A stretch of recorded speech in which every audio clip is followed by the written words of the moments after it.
Indian ancient Indian astrologer channel में आपका स्वागत है। हम आज जातिका अपेक्षा सक्सेना जी द्वारा कमेंट बॉक्स में डाले गए प्रश्नों का उत्तर देने जा रहे हैं। इसी क्रम में हम लगातार जितने भी कमेंट बॉक्स में प्रश्न आ रहे हैं हम सब के उत्तर देंगे, शनय शनय हम सब के उत्तर देंगे। परंतु आपसे एक बार निवेदन फिर करेंगे कि आप जितना ही अधिक सब्सक्राइब और शेयर करेंगे हमारे इस प्रोग्राम को, हम उतना ही अधिक आपसे जुड़ेंगे और आपकी समस्याओं का निदान करने में सक्षम होंगे। उतना ही अधिक हम आपको उत्तर देंगे, उससे अधिक से अधिक आप सटीक जानकारियां देंगे जो भी आप प्रश्न उठाएंगे। आशा है आप हमारे द्वारा किए गए निवेदन को आप स्वीकार करेंगे और अधिक से अधिक चैनल को हमारे सब्सक्राइब करेंगे। आइए अब हम अपेक्षा सक्सेना जी का जन्मांक पर चर्चा करते हैं। अपेक्षा सक्सेना जी की मिथुन लग्न है, चतुर्थ राहु, दशम में शुक्र केतु और सप्तम में स्वग्रही बृहस्पति अकेला बैठा है। चंद्रमा नीच का है छठे भाव में, सप्तम भाव में बुध है, अष्टम भाव में बुध है, नवम भाव में मंगल सूर्य शनि है, दशम में शुक्र और केतु है। अब यहाँ पर अगर देखा जाए तो एक कालसर्प योग का निर्माण हो रहा है, परंतु यह कालसर्प योग इस मंगल और शनि के कारण भंग हो रहा है। ये पहली बार, कभी हम प्रोग्राम इस पर भी देंगे आपको कालसर्प योग कैसे भंग होता है। लेकिन इनका कालसर्प बन तो रहा है, परंतु इस मंगल और शनि के नवम में होने के कारण ये कालसर्प भंग हो जा रहा है। अब इनका जो नवांश कुंडली है वो मकर लग्न की है, जो इससे खड़ाष्टक संबंध करती है। अभी पिछले प्रोग्राम में हमने आपको बताया था कि विवाह में विलंब और विवाह में आपस में असहज की स्थिति जो आती है वो खड़ाष्टक रिलेशन के कारण आती है। इनका भी खड़ाष्टक नवांश में बन रहा है, परंतु एक लाभ भी है कि इनका नीचभंग राजयोग इस नवांश कुंडली में बन रहा है। नीच का सूर्य और शुक्र स्वग्रही होकर के इस नवांश कुंडली में नीचभंग राजयोग का निर्माण कर रहे हैं। अर्थात ये नीचभंग राजयोग का निर्माण बहुत अच्छा है नवांश में।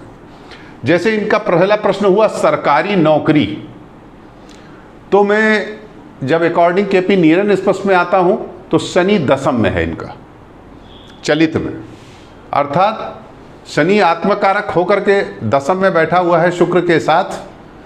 और इनकी जो दशा आ रही है केतु में शनि की, केतु भी 10 का कारक है, 10 7 1 का, और बृहस्पति भी 5 7 10 12 का, और शनि भी 7 8 9 10 का कारक है। अर्थात केतु में जब शनि की अंतर्दशा आएगी तो वो अच्छा भी परिणाम देती है और खराब भी परिणाम देती है। लेकिन मेन नौकरी के लिए जो इनका प्रश्न है, इनको नौकरी मिलेगी, सरकारी नौकरी मिलेगी, ये मैंने लिख दिया है।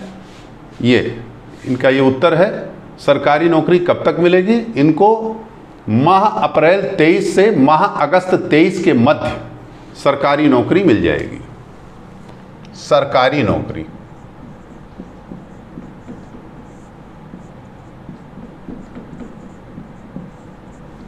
ये निश्चित रूप से सरकारी सेवा में जाएंगी, इसमें कोई दो राय नहीं है, क्योंकि इनका नवांश बहुत अच्छा है।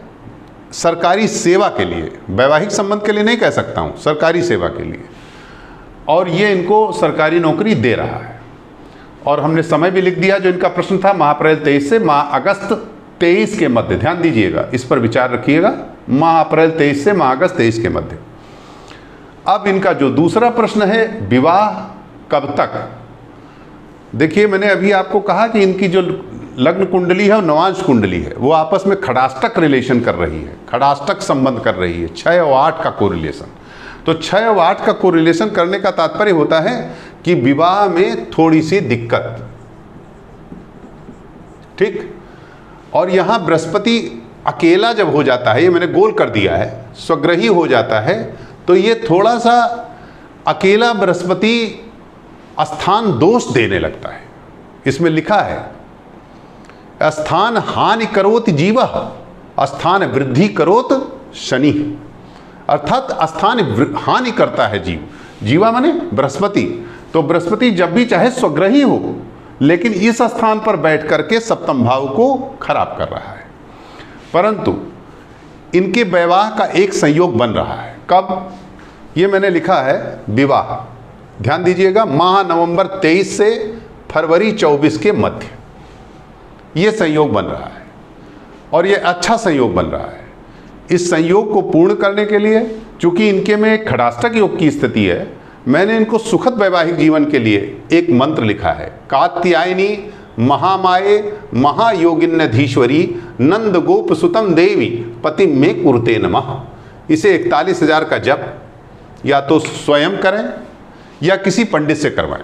पहले दिन किसी शुक्रवार को इसका संकल्प लेना चाहिए। अभी तो नवरात्रि आ रही हैं, आप नवरात्रि के प्रथम दिन से ही कर सकते हैं और नवरात्रि के प्रथम दिन को आप 1000 जपें, उसके बाद दूसरे दिन 2000, इस तरह से 21 दिन का ये संकल्प है। प्रथम दिन 1000 और बाकी 20 दिन 2-2000 अर्थात 40,000, इस तरह मिलके 41,000 हो जाता है। ये 41,000 का जप आपके सुखद वैवाहिक जीवन के लिए बहुत ही आवश्यक है। ये मैं एक आपको अपनी तरफ से एक सजेशन दे रहा हूँ, इसका जरूर पालन करिएगा। बाकी आपको सरकारी नौकरी में अच्छी नौकरी मिलेगी, इसमें कोई दो राय नहीं। और कब मिलेगी ये मैंने लिख दिया है, माह अप्रैल 23 से माह अगस्त 23 के मध्य, और दशा जो विवाह है माह नवंबर 23 से फरवरी 24 के मध्य आपका विवाह। ये दोनों प्रश्न का उत्तर मैंने आपको दे दिया है।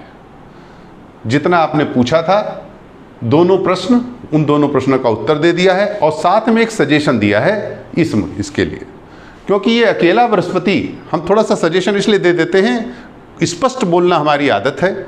हम चाहते हैं कि आपका जीवन सुखद हो, सुखमय हो और आपका गृहस्थ जीवन और अच्छा हो। इसलिए मैंने आपको ये अकेला बृहस्पति देखते हुए हमने इस सुखद वैवाहिक जीवन के लिए मंत्र दिया है। इसका अर्थ होता है कात्यायनी महामाये, हे कात्यायनी महामाये महायोगिन्यों की अधीश्वरी नंद गोप सुतम देवी, नंद गोप के पुत्र अर्थात भगवान श्री कृष्ण को हमें पति रूप में प्राप्त कराओ। यह प्रार्थना की जाती है और इससे निश्चित रूप से भगवान कृष्ण की तरह पति प्राप्त होता है, ऐसा कहा गया है शास्त्रों में। इसलिए हमने इस मंत्र को भी आपके लिए लिख दिया है। अतः मेरा एक सजेशन, इसको अवश्य करिएगा, या अपना न कर सकें तो किसी पुरोहित से कराइएगा, ठीक है। और आपके लिए मैंने जो ये लिख दिया, सरकारी नौकरी, विवाह, आपके 2 प्रश्न थे, दोनों का उत्तर मैंने शायद दे दिया है। और अब आपसे मैं अपेक्षा करता हूँ कि आप हमारे प्रोग्राम को सब्सक्राइब करेंगी और ज़्यादा से ज़्यादा शेयर करेंगी, जिससे हम आपके और आप ही की तरह से कई लोगों के प्रश्नों का उत्तर अच्छी तरह दे सकूं, अच्छी तरह उनका उत्तर का जवाब दूं, क्योंकि उनके प्रश्नों का जवाब दूं, क्योंकि आवश्यक है कि जब आप हमसे जुड़ेंगे तो हम अपनी जानकारी को और शेयर करेंगे। और आप जितना भी प्रश्नों का, जो लोग हमसे चाहते हैं जिस भी प्रकार, केवल 2 प्रश्न करिए, बस एक हमारा निवेदन है, जिससे मैं आपको इस कड़ी में अच्छी तरह उन 2 प्रश्नों का उत्तर दे सकूं। अगर और पूछना हो तो अगले बार में पूछिए, लेकिन पहली बार जो भी आप करें कमेंट बॉक्स में डालें तो 2 प्रश्न डालें जो आपके लिए निहायत ज़रूरी हो, जिससे मैं आपको उन 2 प्रश्नों पर अच्छी तरह से विचार करके उसका उत्तर दे सकूं, क्योंकि ज्योतिष भी एक गणित है, ठीक है। इसी तरह से हम आपसे फिर अपेक्षा करेंगे कि आप हमारे प्रोग्राम को सपोर्ट करेंगे। धन्यवाद।